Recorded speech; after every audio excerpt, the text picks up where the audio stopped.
Here in this case we are given with the integrand और हमें यहाँ पे क्या करना है, आई कैन अंडरस्टैंड कि हमारे किसी तरीके से सॉल्व होगा, but we need to understand कि कौन सा वे यूज़ करें, सब्सिट्यूशन यूज़ करें, क्या यूज़ करें। यहाँ पे सबसे पहले तो आपको सब्सिट्यूशन यूज़ करना है, which is like let's say कि आप y को क्या ले रहे हो, साइन फाई। ठीक है, साइन फाई क्यों लिया अभी समझ आ जाएगा आपको, क्योंकि अगर हम इसका डिफरेंशियल करें तो dy आएगा, right side would have cos phi d phi. तो हमारा ये कॉस फाई डी फाई को हम कैसे लिख सकते हैं, we can write it as d y, this is nothing but d y. और ऊपर हमारे पास वैल्यू क्या आएगी, 3y माइनस 2। डिविजन में क्या आएगा हमारे पास 5 minus cos square five is there ना, तो कॉस स्क्वायर फाइव को पहले चेंज करो, this can be written as minus 1 minus sine square five using the identity. और 4 साइन फाइव है, तो 5 साइन फाइव की जगह अब हम y की वैल्यू सब्सिट्यूट कर सकते हैं। So I would have integrand as 3y minus 2, 5 minus 1 plus y, then we would have minus 4y। अब y और minus y हमारा 4y रिड्यूस हो सकते हैं, because this no sorry this is y square. ठीक है, ये वाला स्क्वायर है तो इसको नहीं रिड्यूस कर सकते, only one thing can be reduce which is 5 minus 1, तो ये तो 4 आ गया हमारे पास, plus Y square is there minus 4y is there and dy is there.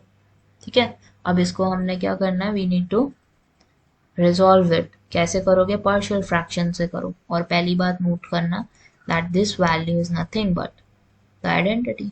कौन सी आइडेंटिटी यूज हो रही है, y माइनस 2 का होल स्क्वायर। तो हमारे पास क्या सिचुएशन आ गई है, 3y माइनस 2, डिविजन में y माइनस 2 का होल स्क्वायर है dy।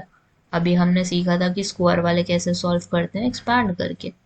a आएगा, पहले बार तो y माइनस 2 लिखोगे, b लिखोगे, b के साथ क्या आएगा y minus 2 square, so 3y minus 2 is there, y minus 2 का होल स्क्वायर इज देयर। अब सिंप्लीफाई करो इसको, let's try to find out the values for a and b।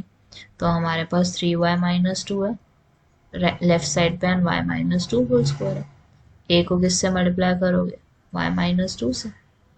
Division में क्या आएगा आपके पास, y माइनस 2 का whole square, b would be as it is, क्योंकि इसको हम किसी चीज से मल्टीप्लाई नहीं कर सकते। So I would have 3y minus 2, ay minus 2a plus b is there. अब हमने क्या करना है, इक्वेट करना है दोनों तरफ। सो y के आगे क्या लिखा हुआ है 3, राइट साइड पे y के आगे क्या है a, कांस्टेंट वाली टर्म इक्वेट करते हैं, minus 2 is there, minus 2 is there, b is there.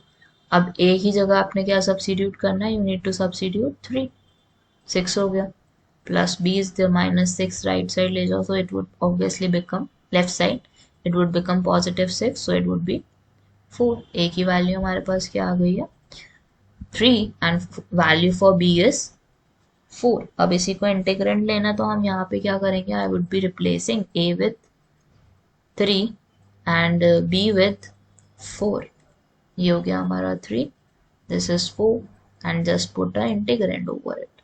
ठीक है, और dy के रिस्पेक्ट में इसका इंटीग्रल फाइंड आउट कर सकते हो आप इजीली। तो पहले वाले सिचुएशन में हमारे पास क्या आ जाएगा, it would B 3, y minus 2 का इंटीग्रल लेना ना आपने, तो आपके पास क्या वैल्यू आएगी यहाँ पे, it would B 3 log y minus 2। ठीक है, so this is done. Next में क्या होगा आपका, y माइनस 2 का होल स्क्वायर है, तो you can just take it as t और सॉल्व करके देखो, हो जाएगा सिंप्लीफाई।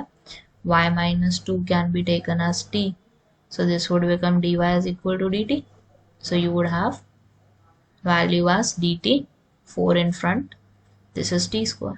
तो हमारे पास t की पावर क्या बन जाएगी यहाँ पे -2, और फिर सॉल्व करोगे तो क्या होगा, -2 पे इंटीग्रल लोगे तो इट वुड बी ऑब्वियसली +1, तो t की पावर -1 हो गई, -1 नीचे और ये नीचे ही आ जाएगा। So minus of 4 into minus of 1 over y minus 2 plus a constant. बस अब यहाँ पे नेक्स्ट स्टेप आपने ये करना है that you would be substituting the value of y जो हमने इनिशियली ली थी। और क्या ली थी y की वैल्यू हमने, इट वॉज साइन फाई। ठीक है, तो सबसे पहला काम हमारा क्या हो जाएगा, just put the value of y as Sine phi minus 2 minus 4 is there, and then sine phi minus 2 plus a constant would be there.